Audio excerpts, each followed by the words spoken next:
É Tudo Verdade 2021, 26º Festival Internacional de Documentários.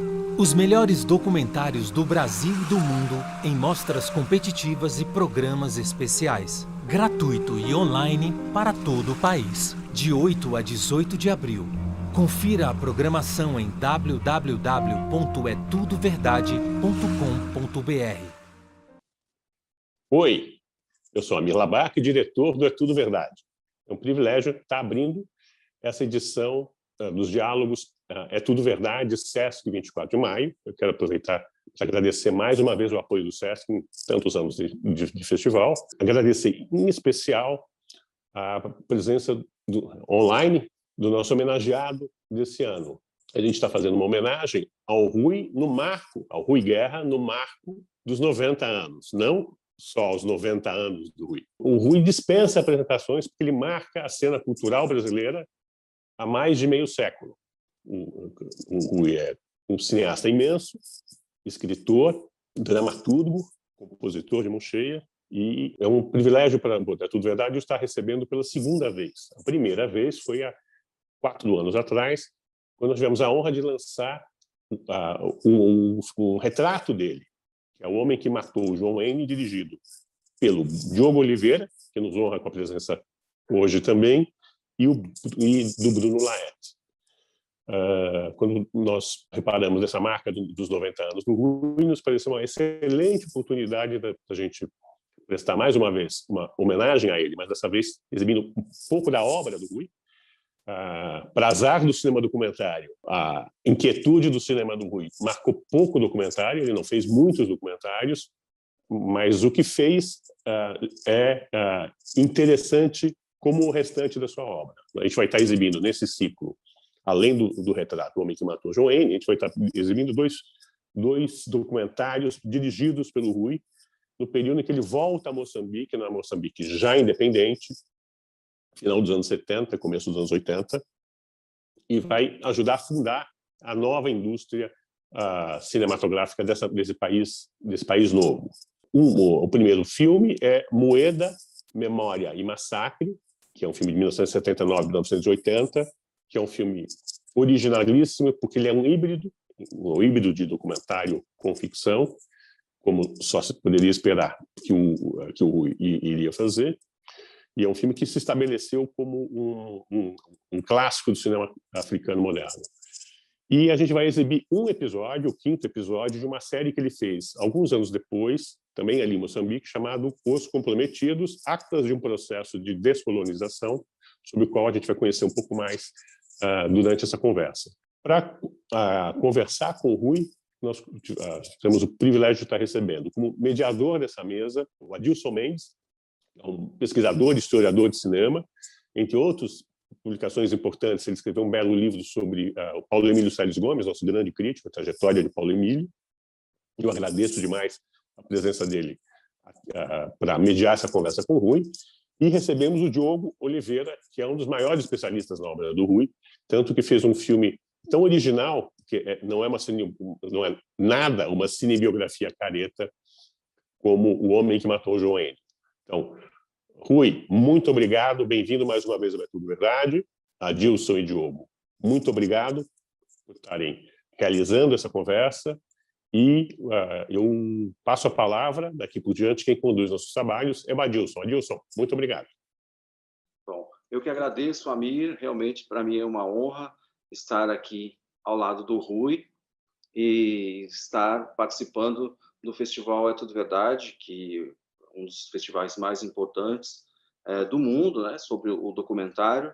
E como o Amir já adiantou, o documentário propriamente, né, com os critérios específicos do documentário, não é muito, o Rui não se dedicou muito a esse formato.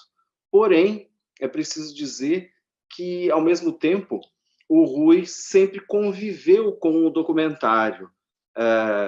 O documento e a ficção convivem e se chocam e se friccionam no cinema do Rui se a gente quiser, desde quando o Sol Dorme, né, que é o primeiro filme dele, um curta-metragem feito no Instituto de Altos Estudos Cinematográficos em Paris.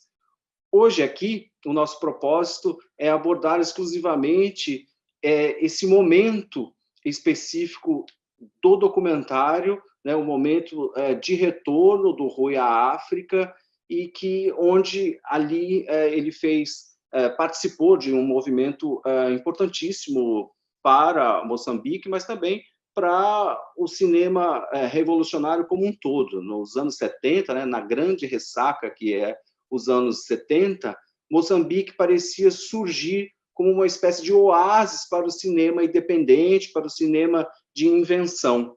Então, abordar esse momento específico da obra do Rui é um privilégio e uma obra que é multifacética, né? Na verdade, um universo, e que estar comemorando essa obra nos 90 anos do Rui Guerra é realmente uma satisfação. A gente hoje queria discutir exclusivamente como se deu esse processo de retorno à África, né? Bom, para quem não sabe, o Rui nasceu em 1931, ele é moçambicano, mas muito jovem saiu de Moçambique, estudou em Paris e só depois, em 1958, veio ao Brasil. Fez filmes seminais do cinema novo, Os Cafajestes, Os Fuzis, Os Deuses e os Mortos, e depois, com o processo revolucionário moçambicano, o Rui retorna a Moçambique para fundar esse cinema moçambicano. Então, é um momento muito especial de reencontro com a sua pátria, e que é curioso, porque ele vai se voltar exclusivamente ao formato documentário, mesmo, né, se há momentos de ficção. Feito, então, essa breve introdução, eu queria, e vocês também, com certeza, ouvir o Rui, que, afinal, é o nosso personagem, nosso homenageado de hoje. Bom, eu queria começar por uma pequena heresia. É que, para mim, não existe documentário, nem ficção. É tudo ficção.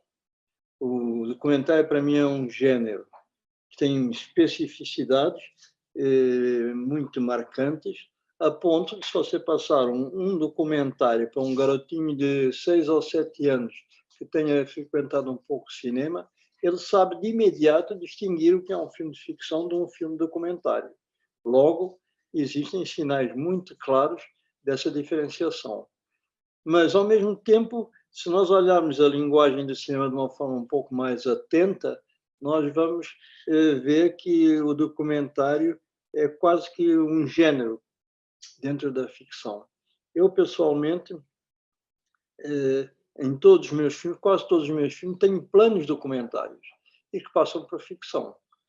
E nos Fuzis tem isso, tem nos Cafajestes, tem nos Deuses e os Mortos, enfim. A maneira de filmar é uma maneira de filmar como se fosse um documentário, mas inserido no contexto da ficção passa a ser ficção.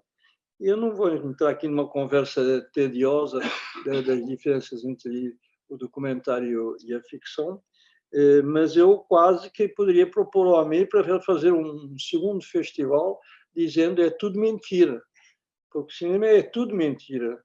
E assim como é tudo verdade, é também tudo mentira. A dialética opõe um ao outro e nós podemos fazer um belo festival de é tudo mentira. Vou para o Abac, o Amir, fazer uma sessão do é tudo mentira. Outra coisa que eu queria dizer, que eu acho importante, é que o grande desenvolvimento que o cinema moçambicano teve partiu de uma figura que era o Samora Machel. O presidente Samora Machel, que foi uma das figuras mais marcantes da minha vida, que eu tive a oportunidade de ter contato com ele menos vezes do que eu gostaria, porque é uma pessoa fascinante e era um apaixonado pelo cinema e compreendia a importância do cinema. Eu, por exemplo, fiz um documentário com ele que durou 4 dias, que era um grupo de ex-combatentes da Frelimo, do norte da província de Cabo Delgado, que só falavam o idioma local, a língua nacional da região, e que estavam em revolta com o Samara Machel porque eles achavam que não tinham sido recompensados devidamente devido à luta que eles tinham tido, a participação preponderante no processo de independência, e achavam que não tinham sido beneficiados o suficiente. E quando eu fui filmar, encontrei na sala todos esses, eram uns 40 ou 50 oficiais macondes, que é a região, com aquelas cicatrizes tribais marcadas no rosto, aqueles rostos fortes, aqueles velhos combatentes, que eu fiquei até assustado, porque parecia que me iam estrangular, que só falavam em maconde e que só punham pura e simplesmente a que eu filmasse.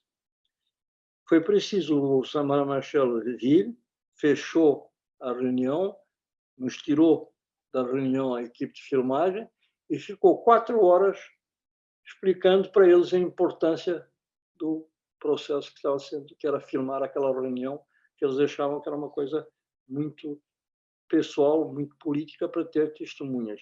E filmamos. Filmei uns 3 ou 4 dias, fiz umas horas de filme, sem saber o que é que eles estavam dizendo, só seguindo as reações de cada um. É um material que eu não cheguei a montar, mas fiquei com muita pena, porque era o comportamento desses oficiais era extremamente vigoroso e fascinante, porque a cultura africana, nas suas formas de expressão, tem um gestual e um comportamento muito característico.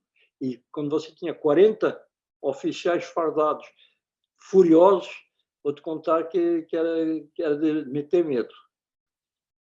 Mas fizemos esse documentário que eu nunca cheguei a ver o resultado e nem sei o que aconteceu com esse material. Em compensação, quando o Samara Machel resolveu fazer essa espécie de tribunal dos comprometidos, os chamados comprometidos, eram todos aqueles moçambicanos, brancos e pretos, que tinham, de alguma forma, estado durante o Estado colonial e que tinham compactuado com o Estado colonial, mas que não seja por estarem dentro daquela administração jurídica, administrativa, política do colonialismo. E o Samara Machel quis fazer essa catarse coletiva, que foi feita numa grande sala, todos presentes, aí há uns 200, para cada um dizer o comprometimento que eles tinham tido com o processo colonial. Mas estavam ali alguns quadros altamente comprometidos, como havia pessoas que não tinham nada a ver, a não ser tinham contactado e exercido cargos na administração portuguesa. Inclusive, estava um dos grandes intelectuais moçambicanos, de quem eu me tornei muito amigo, um excelente escritor, chamado Luís Bernardo Onuana, que era o secretário particular do Machel, e que foi lá dizer o que é que ele tinha feito com a colonização portuguesa e pronto. Porque o Samara Machel achava que um dia podiam usar isso como uma matéria de pressão e de chantagem com segredos eventuais para arrancarem informações desse pessoal. Era limpar o comprometimento que eles tinham. Houve um que se opôs ao Samara Machel e esse foi mandado preso. Foi o único que saiu preso. E esse processo do Samara Machel eu filmei quase 30 horas com 2 câmeras, também sem saber, uma parte do tempo, o que é que eu estava filmando. Não sabia, porque uma grande parte se passava no idioma xangano. O Samara Machel fala várias línguas nacionais a gente se dirigia a eles em Xangan, e evidentemente que eu não sabia de Xangan, não sei. Eu filmei às cegas, mas foi um processo extremamente fascinante e interessante. Esse material, do qual vocês então, vão ver umas 2 ou 3 horas, que chegou a quase 30 horas de filme. Quer dizer, eu, contrariamente ao que diz o Almir, eu sou um grande documentarista, eu tenho mais de 30 horas filmadas só do documentário, o que é o recorde, acho eu. E esse processo foi, para mim, extremamente enriquecedor, porque eu pude filmar o Samora Machel solto. Ele era uma espécie de inquisitor junto com o júri que ele tinha montado. E é fascinante ver a inteligência, o brilhantismo intelectual, o conhecimento, não só dele, geral, como político, mas o conhecimento que ele tinha do país, das pessoas. Ele conhecia o nome das famílias, ele era um cara profundamente entendido, porque ele começou sendo enfermeiro em Maputo, e depois é que entrou na Frelimo e acabou se tornando o grande líder depois da morte do primeiro grande líder, que foi o Mondlane. E o Samora Machel era uma figura tão magnética que ele conseguiu, um dia, numa reunião, acho que foi em Cuba, fazer o Fidel Castro cantar. Porque ele cantava, de vez em quando cantava. E ele tinha um bordão que era muito engraçado, que ele, qualquer coisa, quando fazia umas grandes alocuções, ele era muito vibrante, muito enérgico. Ele chamava no meio daquele dia, dizia, eu não é, e eu puxei, ou não é, eu não é. E quando estava falando, era fascinante. Para mim foi um espetáculo lindíssimo, filmar às cegas, eu não sabia a maior parte das coisas que se passavam, e esse trabalho depois montei e ficaram essas, acho que não chega a 30 horas, eram umas 28 horas. Eu soube que, inclusive, esse material foi vendido para, já depois da queda do Samora Machel, quer dizer, da morte de Machel, do Samora Machel, do assassinato do Samora Machel, porque o Samora Machel morreu num desastre de avião, e como dizia o Garcia Marques, avião de presidente não cai, é abatido. E ele, quando estava fazendo uma viagem sobrevoando o território sul-africano, teve um acidente e morreu. Todo mundo. Eu tenho, pelo Samora Machel, uma das figuras que eu mais admirei e admiro, pela inteligência, pela paixão, pelo sentido que ele tinha do povo, que ele fazia, pela generosidade e pela inteligência. Raramente eu vi uma pessoa tão rápida no raciocínio, tão eficaz, tão justo e tão aberto. E eu, enquanto trabalhei lá, eu tinha o prazer, que volta e meia eu ia lá, porque o Samora Machel dizia, manda o Rui vir aqui filmar isso. Eu pegava um avião e ia filmar, sem saber o que eu ia filmar.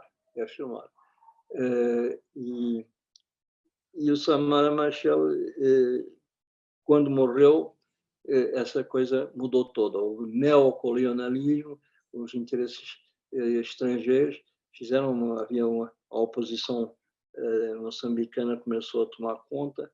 Enfim, o país regrediu, e a primeira coisa que regrediu dentro disso foi acabar com o cinema moçambicano nascente. E acabou com esse moçambicano.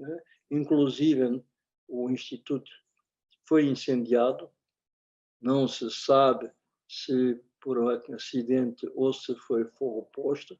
Eu, partindo da premissa do Garcia Marques, eu digo, Instituto de Cinema Nacional não é, por acaso, que pega fogo, se perdeu muita coisa, perdeu inclusive uma parte do meu trabalho, porque embora eu tenha feito poucos documentários, eu tinha feito 12 documentários sobre danças africanas, tinha feito um mapeamento e tinha feito 12 danças que estavam prontas, montadas, e que desapareceram.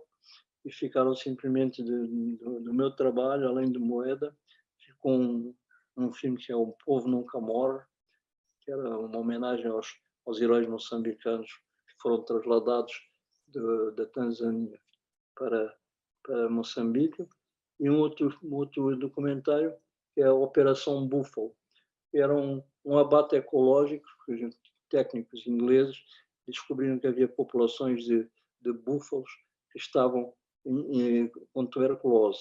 E essas populações tinham que ser abatidas todas para acabar com o foco de propagação da tuberculose.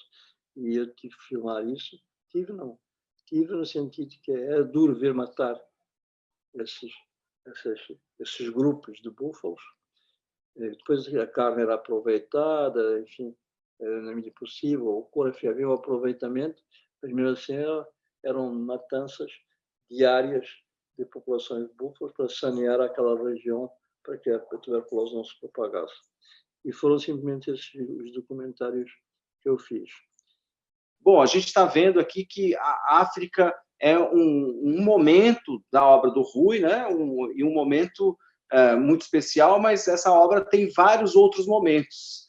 E eu queria trazer o Diogo para a conversa justamente para perguntá-lo como é que você se empenhou aí para fazer esse teu filme, que eu avalio como um filme que sintetiza muito bem o estilo do Rui. O filme O Homem que Matou John Wayne começou com a Vavi Pacheco Borges, fez 10 anos de pesquisa para fazer a biografia do Rui, que por acaso é essa aqui, ó. Recomendo para todos lerem, é da Boitempo, a editora. Rui Guerra Paixão Escancarada. E ela veio com a proposta de fazer o filme, ela como produtora. Então tudo começou daí. Como tinha a biografia escrita, e assim como o Rui, eu não acredito no documentário como diferente da ficção, assim como uma espécie de gênero, né, com suas especificidades e tal, mas como uma ficção também, a gente decidiu que faria sobre as ideias do Rui e não sobre a vida dele, o documentário, o filme, porque sobre a vida já tem a biografia, que está bem completa. Então, o filme foi pensado assim, para as ideias do Rui, e dentre as ideias do Rui, essa de indiferença, de indiferença não, de não diferenciação entre a ficção e o documentário, então o documentário usa isso a seu favor. Uma coisa que a gente fez, por exemplo, é não botar as legendas, né? Quando é filme do Rui, por exemplo. Tem uma cena, geralmente o documentário coloca, né? Estorvo, tal, Veneno da Madrugada. A gente não colocou, e a gente filmou também, fez cenas de ficção. Aí pessoas que não viram um filme X iam falar para mim assim: eu não sei, teve hora que eu não sabia qual que era o filme do Rui e qual que não era, porque nessa tendência de definir, de querer saber o que está vendo, e é isso que a gente queria. E o filme fazer o filme, para mim, para todos nós, foi assim. O documentário, se é que é documentário, filme de ficção que eu fiz sobre mim, que é mais ficção que documentário, para mim é um filme que eu tenho muito carinho, porque eu me encontrei nele em muita coisa, entende? Isso é muito saboroso, ver alguma coisa que você faz e que reencontra um eco disso, né? Isso deve-se ao talento dele e do parceiro, do Bruno, que fizeram um trabalho primoso, porque eu conseguia fazer uma coisa que eu não sei fazer, que é filme que chega até ao público bem, tirando os cafajestes. Eu até fiz alguns filmes de grande sucesso, assim, mas quer dizer, a dominante não é, porque eu sou um diretor, na verdade, eu virei, sem me dar conta, num diretor experimental, né? O que aqui significa experimental, eu nem sei direito, mas é um diretor que procura coisas que me deem prazer fazer, e as coisas que me dão prazer são coisas que têm que ser experimentadas para ver o que é que elas dão. Então, eu também diretor experimental. E o filme que ele fez é um filme experimental. O documentário que ele fez sobre mim não é documentário, e também não é ficção. não é nada. Não sendo nada, é esse tudo em que eu me reencontrei nesse documentário e que eu gosto muito. Ô, Adilson, só uma coisinha antes de passar para você, uma curiosidade que deve ter muitos diretores e documentaristas assistindo, que vão saber o que eu passei. A gente fez o filme, né? O filme ficou pronto e o filme estrearia em Havana. Estrearia não, estreou em Havana, 2015, dezembro. E a gente ia todo mundo para lá. E aí eu ia ter uma cabine para o Rui ver o filme, que o Rui não tinha visto. O Rui deixou a gente fazer o filme, assim, não se meteu em nada, o que é bom, mas também dá uma insegurança depois, quando se ele vai gostar ou não, né, que era o principal. E aí, de repente, faltava uma semana para Havana, o Rui não quis ver o filme na cabine. Ele falou, não, eu acho mais emocionante na hora. Deu uma aflição, mas tudo bem, né? Falei, vai ver em Havana. Aí pintou um trabalho para mim, de última hora, e acabou que eu não pude ir para Havana, faltando uma semana. E o festival é um horário X lá, que passava o filme. Lá em Cuba, a comunicação, na época, no celular não era tão fácil. E o Rui, da hora que acabou o filme, até ele vai vir me ligarem, demorou horas. O Rui não gostou. Ele não gostou, tá criando coragem para me falar. Eu fiquei em depressão profunda por 12 horas. Aí, no dia seguinte, eles me ligaram e tinha adorado, era só questão de comunicação. Mas eu passei por esse pequeno aperto de realizador, que perguntaram para mim já se o filme é chapa branca, essa preocupação, né, de ser... Eu falei, a chapa é vermelha, não é branca, não é vermelha. Há uma coisa que eu quero dizer, porque o título O Homem que Matou John Wayne, que eu acho que é um título muito bacana, é verdade, as pessoas pensam que é uma brincadeira, mas eu matei John Wayne.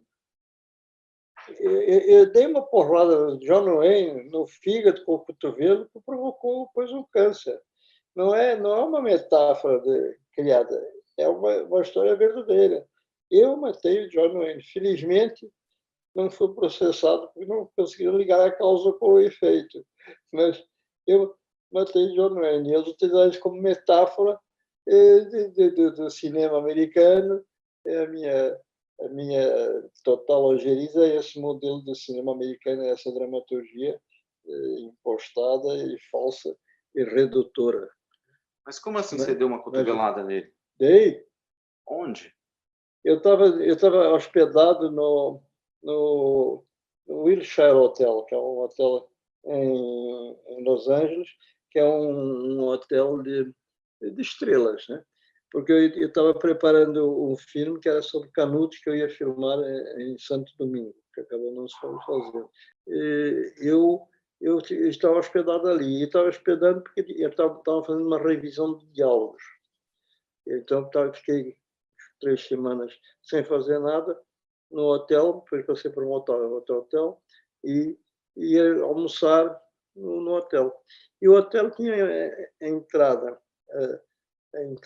principal, porque o hotel tem dois corpos ligados por uma nave, sei lá, com um teto, assim, e o restaurante é do outro lado. Entra num piano bar, em que espera quem não tem ainda está esperando a vaga, marca a tua mesa e fica esperando, serve uma bebida e você fica ali. Mas quando me chamaram, eu tinha que entrar, quando saio do piano bar para entrar na sala de jantar, que é grande, há um estreitamento assim de uns 2,5 metros, 3 metros, porque o piano fecha a entrada, as mesas estão ali, fecha a entrada, então só dá passagem para uma pessoa praticamente. E na hora que me chamaram, Mr. Guerra, a mesa, não sei o quê, eu me levantei e fui caminhar e entrei naquela entradinha. Na hora que eu entrei naquela entradinha, eu olhei assim para cima e vejo uma massa na minha frente na outra ponta, que era o John Wayne, que é enorme. Pesado. Eu tive um reflexo de... Ele já estava engajado, eu estava um pouquinho atrasado, mas o reflexo, bem educado, foi de parar para deixar ele passar. Mas quando eu vi que era o John Wayne, eu disse, eu vou dar passagem ao John Wayne. De jeito nenhum, aqui tem um fogo. E eu entrei. E, claro, ele já tinha entrado, então, aí eu pus cotovelo na altura daqui, eu vinha do outro lado, do meu lado direito, e eu não desviei 1 milímetro. Na hora que avancei, eu meti o cotovelo no baço. À esquerda a gente atinge com a mão esquerda o fígado, com a direita atinge o baço. Ele só fez assim, porque eu não esperava. Eu empurrei e entrei. E nem olhei para o John Wayne. Entrei orgulhosamente, quer dizer, não dei passagem para o John Wayne. E depois ele teve sequelas nesse baço e morreu de câncer. Então eu matei o John Wayne. Você poderia, Rui, comentar um pouco mais sobre o Moeda? Como foi esse processo de registrar um evento histórico, né? Um massacre que aconteceu em 16 de junho de 1960? Moeda foi um caso que foi o seguinte. Eu tinha estabelecido um plano, havia a chamada as aldeias comunais, que eram as aldeias a distâncias razoáveis uma das outras, para ter uma interdependência para viver e se ajudarem, etc. E eu propus fazer em cada uma dessas aldeias um cinema, que era simplesmente construir um muro, para subir uma tela, um muro que resistisse a ventos de mais de 100 km, porque ventos de mais de 100 km a hora só aconteciam em Moçambique uma vez a cada 100 anos, então para os próximos 100 anos não deve acontecer nada, e fazer essas projeções. E havia um sistema de filmes que eram poucos, que se passava de aldeia em aldeia, uma espécie de rede de distribuição e de exibição informal. Levei 6 meses a montar isso, mas depois esse projeto, um dos próceres do comando da FELIM cortou. Achou que não dava, que não sei o quê e tal. Não sei, e aí o projeto não se fez. Quando aconteceu isso, eu propus fazer, então, o filme sobre Moeda. E me deram os recursos, que eram mínimos. Nós só tínhamos um pouco de comida e 3 dias de filmagem, lá no norte. Pegaram um avião, fomos para lá, com aquela comida, e foi filmar também uma história que nunca foi escrita. Porque Moeda, na realidade, é um acontecimento extremamente importante na história moçambicana, porque quando foi nos anos 60, houve um grupo de moçambicanos que tinham fugido para a Tanzânia e que vieram falar com o chefe de posto de Moeda, que é no Planalto moçambicano, e foram pedir a liberdade. Ingenuamente nós queremos a liberdade que fosse dada. E o chefe de posto disse: a gente vai dar a liberdade. Houveram umas negociações, eles foram e demarcaram um dia para eles, dia 16 de junho, vocês vêm aqui que a gente dá a liberdade para vocês. Reúnam todo mundo que a gente dá a liberdade. E eles, no dia 16 de junho de 1960, a população toda se reuniu para receber a liberdade, que iam ser independentes. Cabo Delgado, essa região. E o que é que esperava? O chefe do posto tinha cercado o posto, que é um descampado com uma casa no meio, tinha cercado de metralhadoras, tinha posto o povo lá dentro e metralhou. Dizem, a Frelimo tem um número de 400 mortos. Os portugueses reduziram isso a menos de 100. Mas o facto é que metralharam e mataram mulheres, crianças, tudo de qualquer maneira. E acontece que, então, quando a Frelimo se junta a outro grupo dissidente, se fez com que, a partir de Moeda, se juntassem os dois movimentos e constituindo a Frelimo, e que lançaram a Guerra de Libertação Moçambicana a partir desse fato. E, durante todos os anos, na Tanzânia, porque em Moçambique não podiam fazer essa festa, todos os anos, em Tanzânia, os moçambicanos refugiados lá festejavam o massacre de Moeda. Depois, com a independência, passaram no dia exato de 16 de junho, a fazer essa festa. Desse massacre, que tenha para eles o simbolismo de terem unido as forças para lutar contra o colonialista. O contrário que aconteceu em Angola. Angola começou com vários grupos unidos, depois se separaram, a MPLA, o UNITA e tal, e separaram as forças. Eles se juntaram e fizeram um grupo único. Esse foi um dos motivos de conseguir a vitória. Essa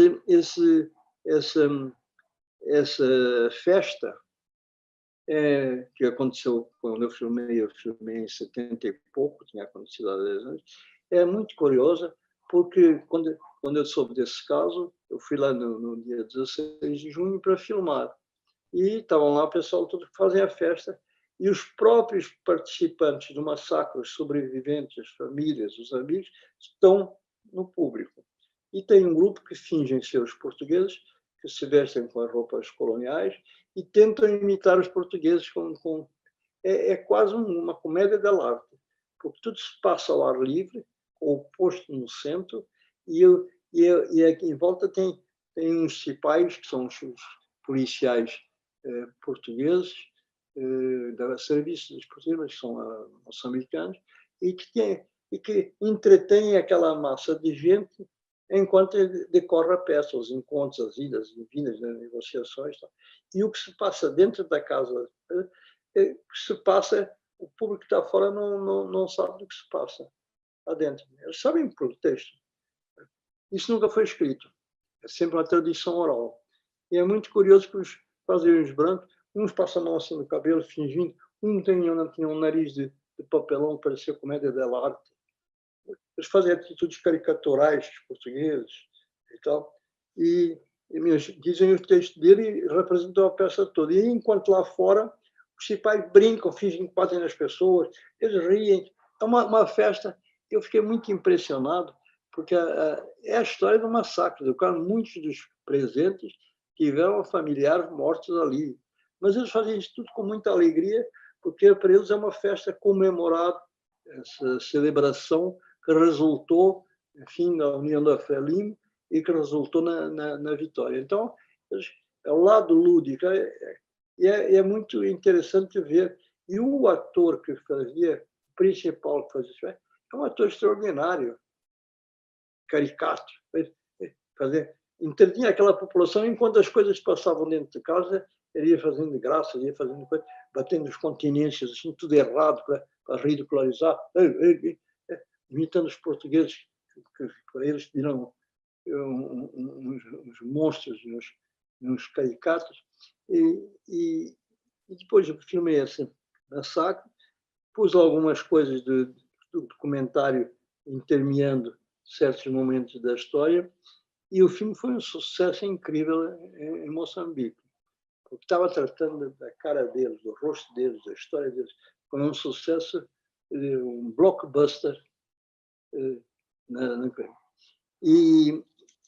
E sempre guardei isso, dessa capacidade que o africano tem, que não é só moçambicano, de transformar a tristeza em alegria, transformar as coisas em festas.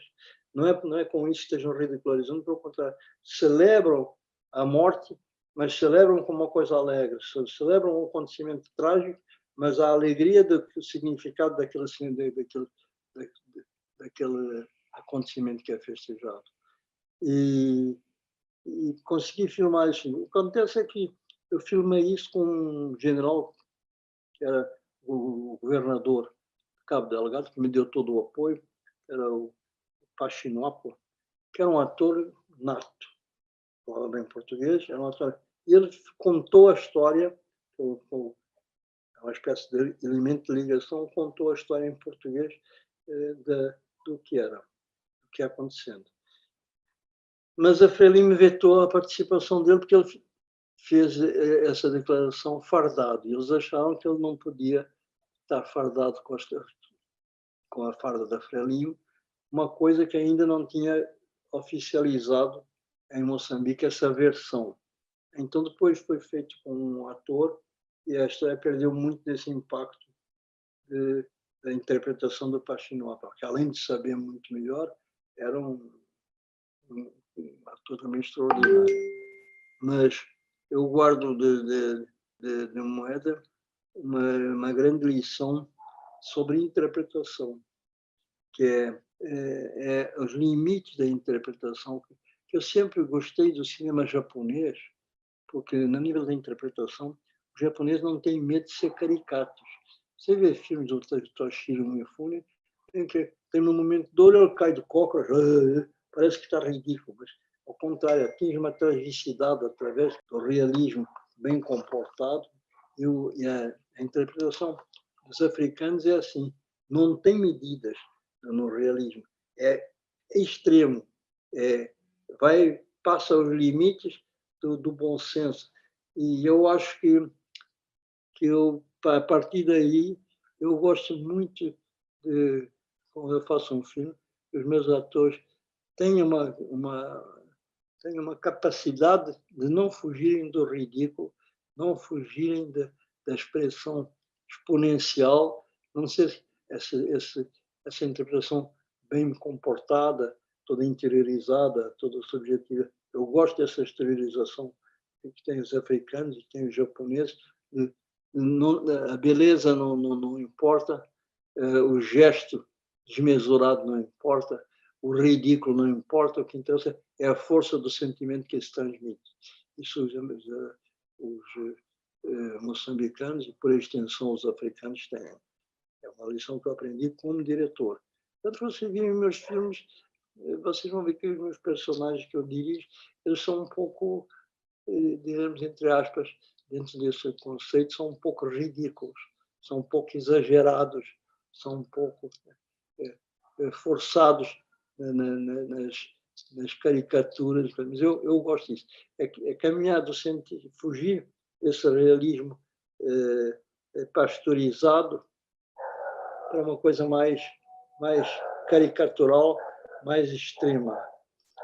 E eu aprendi isso com as interpretações do cinema moçambicano. Bom, Rui, para além dos filmes em si, queria que você comentasse um pouco do processo como um todo, né, de fundação de um cinema e de fundação de uma nação, né? O Godard tinha um projeto de fazer um filme que se intitulava O Nascimento, entre parênteses, de uma imagem e depois de uma nação, né? Fazendo um trocadilho com o título do Griffith.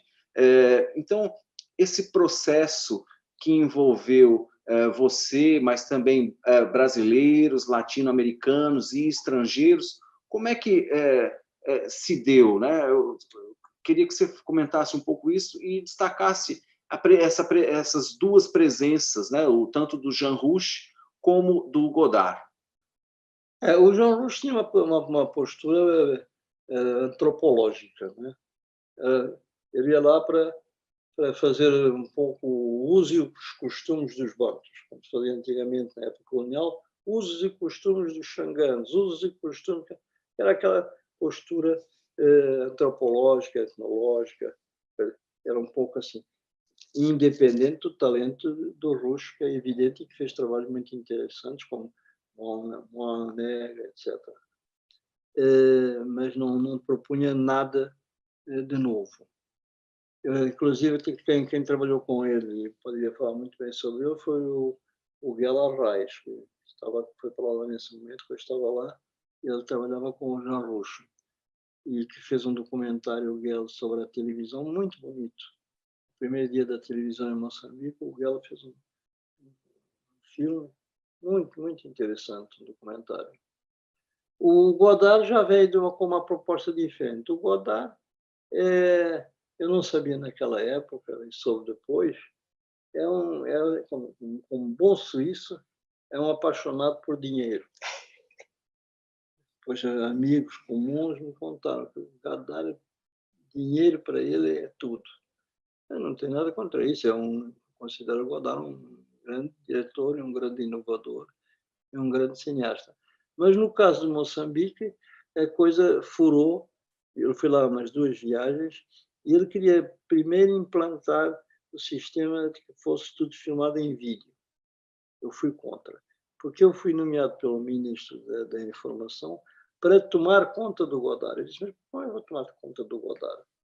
Godard, eu disse para o ministro, olha, eu não posso tomar conta do Godard por duas razões. Primeiro, porque eu sei que ele vai fazer coisas que não vão agradar à estrutura da Frelimo, porque como todas as novas movimentos revolucionários, tinham os seus purismos, e os seus vícios, e os seus elitismos, e que eu era contra.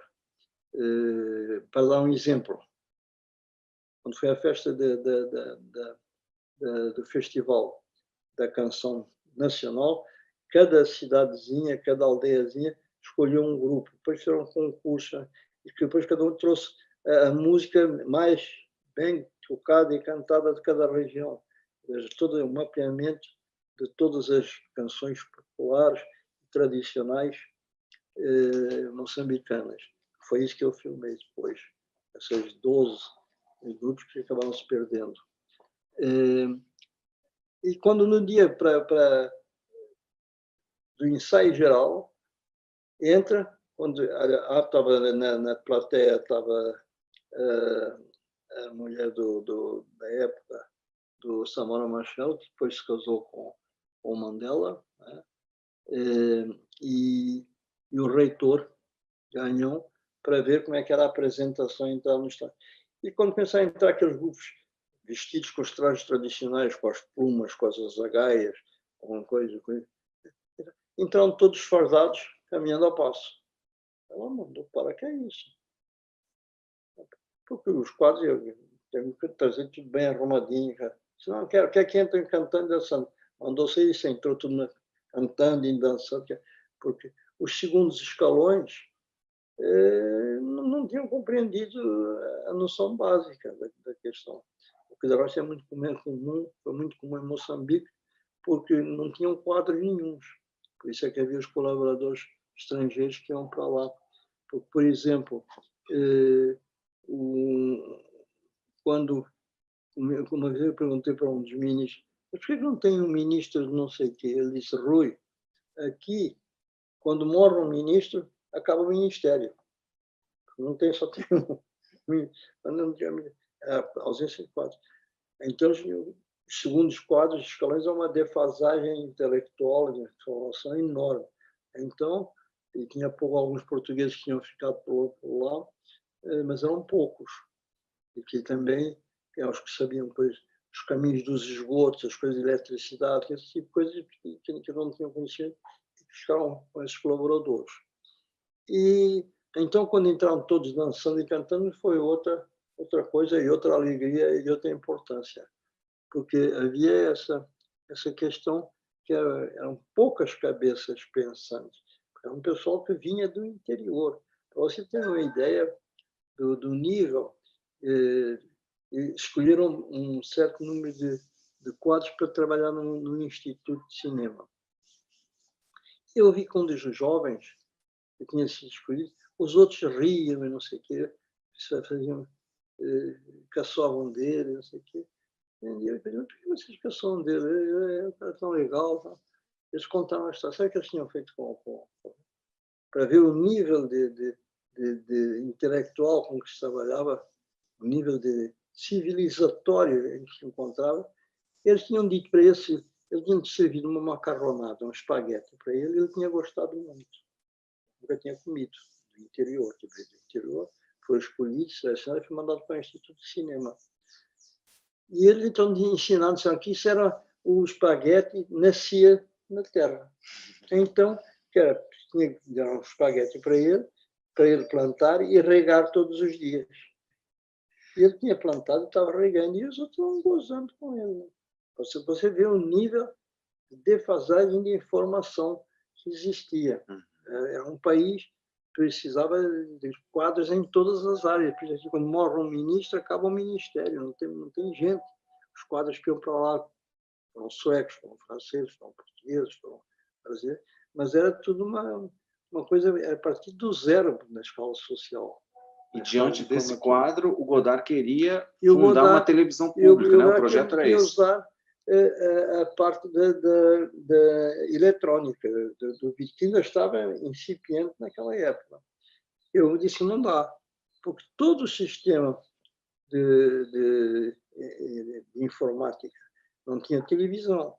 Todo o sistema tinha uns computadores que eram uma sala do tamanho de um, sei lá, de 5x10, em que estavam todos os computadores antiquérrimos ali, e um cara para cuidar deles que nem era um engenheiro. Eu disse, Godard, isso aqui não tem nada. Qualquer coisa aconteça, para tudo. Eu quero que a gente faça em 16 milímetros. Nós temos esse quiprocó, mas não foi isso. O que eu disse para o cara, para o ministro, foi assim, olha, eu não posso tomar conta do Godard pelo seguinte, porque ele vem fazer coisas aqui que vão bater contra a mentalidade oficial da própria Frelimo, dos quadros da Frelimo. E essas forças artísticas e as forças revolucionárias, quando se chocarem, e acontece sempre em todos os processos revolucionários, quem ganha sempre é a frente revolucionária, a frente artística sucumbe sempre. Eu acho que isso não vai dar certo com o Godard. Eu apoio, estou disposto a fazer tudo o que posso, mas eu sei que o Godard vai fazer algumas coisas que vocês vão achar uma merda. E vão querer cortar. Eu não vou cortar. Eu não sou censor. Porque, além, provavelmente, eu vou estar de acordo com o que o Godard está dizendo. Mas mesmo assim, você, camarada Rui, é o responsável. Eu fiquei responsável por ele. Claro que a responsabilidade do Godard era uma responsabilidade mínima. Ele ia lá, eu fui lá umas 3 ou 4 vezes com a mulher dele, Anne-Marie Mieville, né? Mieville, e fazia lá umas coisas, gravava umas coisas e tal, e depois ia. Ele estava tentando conseguir o dinheiro que não conseguiu. Agora, eu tenho uma coisa muito comovente com o Godard que aconteceu pessoalmente. Eu vou contar porque eu, num dia que ele chegou lá, eu ia lá quando o Godard também ia, quando a gente não estava lá, para estar com o Godard, porque eu era o responsável por ele. E eu peguei uma febre alta e fiquei no quarto hotel. E o Godard chegou de manhã, foi-me visitar. Eu disse, sei lá, eu estava com febre, 10, 11 horas da manhã. Ele viu e tal, disse, não posso fazer nada. Amanhã a gente se vai. Não, tá bom. Virei para o outro lado e dormi. Aí dormi umas 4 ou 5 horas. Quando acordei, estava o Godard sentado na poltrona, lendo-me, fazendo companhia. Uma coisa muito bonita, muito humana. Eu sempre guardei essa imagem dele. Ficou ali, do meu lado. Foi muito bonito. Uma coisa que me tocou muito forte. Para que fique claro, o projeto do Godard, o Godard foi contratado pelo Ministério das Relações Exteriores francês para desenvolver, junto ao governo revolucionário moçambicano, um projeto de formação de uma TV pública. Esse projeto também contava com algumas conferências do próprio Godard, então ele foi lá na universidade Mondlane, né, e proferiu algumas conferências, mas o projeto em si mesmo nunca vingou. Então foi um projeto que falhou, né, um projeto mas que para o Godard tem um significado na obra dele, na medida em que o fez refletir sobre a função da televisão dentro de um processo revolucionário. Então, ele chegou a escrever textos, então a gente tem vestígios dessa experiência moçambicana na obra do Godard, no número 300, um número especial do Cahiers du Cinéma. Ele tem lá alguns experimentos com imagem e texto, né, que são frutos dessa experiência. E aí eu queria aproveitar o Rui, como é um incansável, um farol para todo mundo. O Rui já está com um projeto novo, né, Rui? Da sequência dos Fuzis e da Queda. E eu queria que você falasse um pouquinho sobre esse projeto, que você puder falar. Como é que estão seus planos aí para o novo filme de Rui Guerra? Eu estou tentando terminar a trilogia dos Fuzis da Queda, que está complicada com essa pandemia, e também está complicada porque passei por um processo um pouco complicado de saúde, e ainda não recuperei totalmente, mas estou trabalhando com a minha colaboradora número 1, a Luciana Mazzotti, que carrega o piano nesse momento para mim, e que se chama A Fúria. E é um filme que tem umas características especiais que me assustam e me seduzem, porque devido à pandemia, como não há condições de filmar, vou fazer todo o filme com mapping, com cenários de mapping, que é toda uma tecnologia nova que tenho que aprender para poder fazer. Mas também é um desafio bastante interessante, que é fazer esse filme, que eu espero fazer, não sei quando. Enquanto esse bandido não vender, não trouxer vacinas para a gente, e continuar com esse negacionismo, estão morrendo milhares de pessoas aqui no país, inutilmente. Eu não vou morrer porque eu vou mijar na cova dele, mas fico com pena dos outros que ficam vivos, ficam mortos por causa dele. Para terminar aqui minha participação, primeiro eu queria agradecer ao Amir pelo convite e dar os parabéns para o Amir por continuar com o festival todos esses anos. O Amir é uma das pessoas mais importantes da cultura brasileira e toda essa energia, esse esforço dele são fundamentais em todos os momentos, mas principalmente nesses momentos de trevas que vivemos agora. Ô Rui, então, eu acho não, você é, né? Você é um farol para todos os artistas, né? Por tudo que eu já disse antes, sua inquietação e sua força de criatividade e de inovação incansáveis. E eu queria saber o que te move hoje fazer cinema e qual a palavra de incentivo que você daria para jovens cineastas? Você que já passou pela ditadura militar no Brasil, pela ditadura salazarista, passou por vários momentos no mundo. O que você falaria para os jovens que estão muito inseguros com esses milicianos fascistas no poder que tem a cultura como inimiga? Não vão durar muito. Vão durar muito pouco. Vão durar muito pouco. Nós simplesmente temos que resistir, vacinar, tomar cuidado, porque isso vai passar mais rápido que a gente pensa. A parte dolorosa estamos vivendo nesse momento, mas eu acredito profundamente que tudo isso vai melhorar muito rapidamente. Vamos ter depois uns 2 anos de ter cuidados, até as vacinas se aprimorarem e saber qual é a eficácia delas e tal, mas isso é uma questão de disciplina que não vai ser tão difícil de ter depois que passamos, e é preciso simplesmente que tirem esses caras que estão incitando ao suicídio, que são genocidas, que querem que as pessoas se matem, compreenderem que têm que tomar certos cuidados que dizem respeito a eles e aos outros. Estamos todos ligados entre nós e que um precisa do outro. E o sol vai brilhar aí brevemente. Eu não tenho a menor dúvida sobre isso. Mais rápido, eu acho até que a gente pensa. Bom, com essa luz de esperança aí, a gente encerra essa conversa que poderia se estender quase que por horas, por mais de 30 horas, né, Rui?